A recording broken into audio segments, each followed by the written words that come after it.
Hi guys, Parangoing here. Happy holidays, and this video is just about a quick update about my Tudor GMT that I bought 3 months ago. So stay tuned and I'll give you some of my experience about using it. Woo!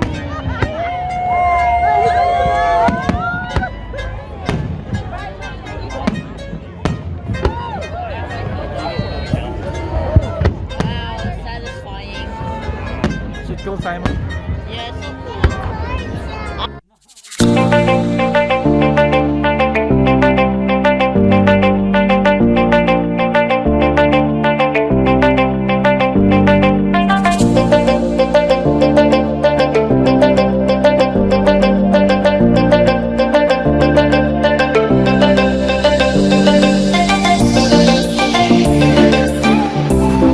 So okay, just a backstory. I purchased this 3 months ago, I think. What, September or first week of October? But you can check on my channel when I unbox this. So basically I unboxed it a few days after I got this watch. And yeah, let's have a little bit of review about my experience of using this baby. So you can see the only gripe about this is actually it's a little bit thick compared to my other watch. It's actually heavy, guys. It's pretty solid. I really like the bracelet. It's actually really heavy duty.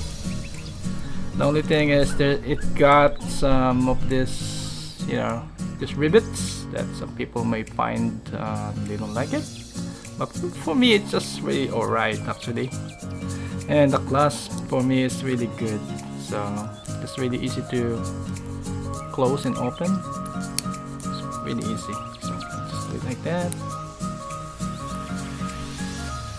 And adjusting this is really straightforward. So unlike the non-GMT date watch, so you need to adjust the hour hand to rotate the tape functionality. And it's got some 4 days power reserve, so it's really good. So you can use it on weekdays and just leave it during weekdays or during weekends and just pick it up on Monday and it will still be running. So this is what I find about this watch, is really good. So, whereas this one, Grand Seiko, wow, it's actually beautiful. The face dial, it's Smart Iwate. It's really good.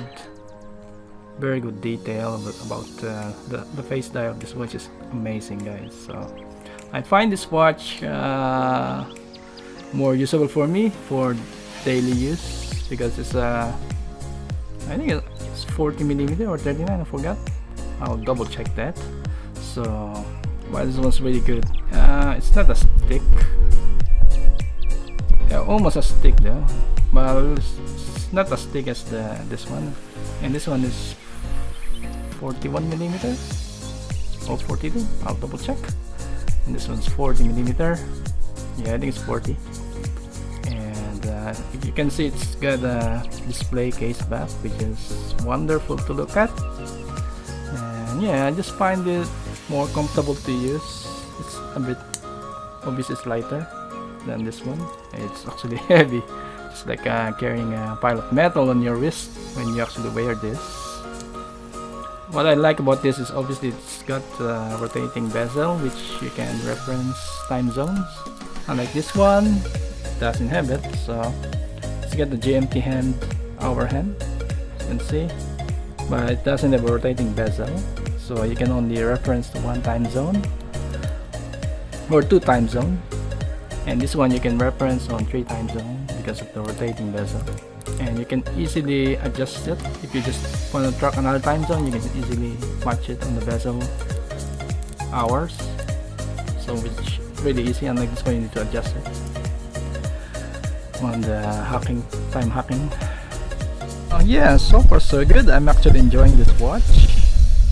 And since I have a few other collection, this watch actually didn't get much use, to be honest. But so far, every time I use it, I actually enjoy this watch. And since I don't travel much, I don't really use much of the GMT functionality, except that I use it sometimes to track like the market in other time zone. Like if I'm trading on the US, I do some investing on the stock markets, so I use this to track the opening and closing of market in other time zone.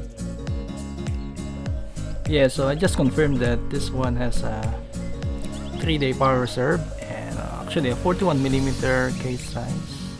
But you can see it's lug to lug width is really bigger compared to the more rounded look of Grand Seiko GMT. I think it's SBGJ201. I think it has a Mount Iwate face dial, which has some texture, if you can see it. And this one's really nice, black dial, and with a little bit of, well, actually it's a Pepsi design. So yeah, this for me, I'll probably not, if this is the only watch I will wear, I probably won't settle with this because it's too heavy for me. But if you're frequently traveling, I recommend you can actually get this. For me, I can't settle with this is my only watch in my collection, but I cannot live with this because for me it's big. My wrist size is only 6.7 inches and it's actually too big for me, but since I get a collection, it's really good to be in the collection, guys. So if you're collecting watch, like if you get 5-6 watches, it's recommended to actually purchase this because for the price of this, it's really good. Because this one, while I find this more usable, if I only have a watch, like a single watch in my life, this one can pass it. That's what I'm telling you guys. But this one is much more expensive than this one. So it's around 40% more expensive than this. So if you, just for value perspective and reliability and reputation as well, this one is more bang for buck. Because this one in New Zealand it's only 6,100, whereas this one is 10,900 New Zealand dollars. So as you can see, there's quite a bit of price difference. So but this one is really bang for buck watch. It's always good to have in the collection. But like I said, but depending on you, but for me, I cannot have this watch as the only watch for me. This one I can live with, just like I told you. This one is more of a situational use for me. If I want some different, watch on my wrist, I want to wear this once in a while, on weekends, and maybe at work once in a while. And yeah, that's what I actually found during my ownership of this watch. It's always nice to have in the collection. It's pretty colorful. You mix it in the box, it makes your watch box looks great. Sitting side by side with your other collection. Collection.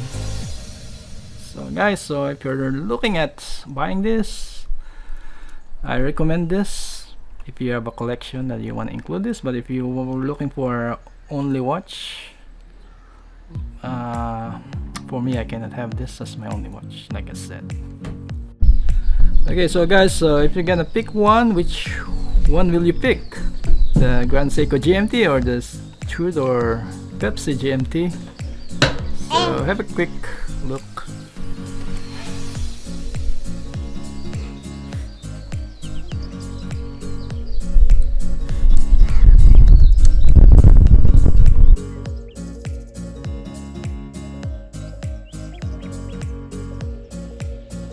Okay guys, so actually the main difference about these two watches is that obviously this one has a lume on the dial, whereas the Grand Seiko is just so much polishing that actually if you're on the darker light, it actually captures some light with its polishing because it's just too much shiny. So there's no lume on this watch. And this has only have a power reserve of 48 hours compared to the Tudor, which has 3 days or 72 hours power reserve. So So that's something you must consider when choosing between these two watches.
Okay, so that's about it for now, guys, and hope to see you on 2021, as I will give you more updates about my experience using this in the next 6 months, next year, as I'm planning to keep this for a very long time, and who knows, I might change my mind about this over the Grand Seiko GMT. But so far, just what I can say about this watch after owning this for 3 or 4 months now, and yeah, so let's see how it goes, and we're gonna see you guys next time. See ya and take care.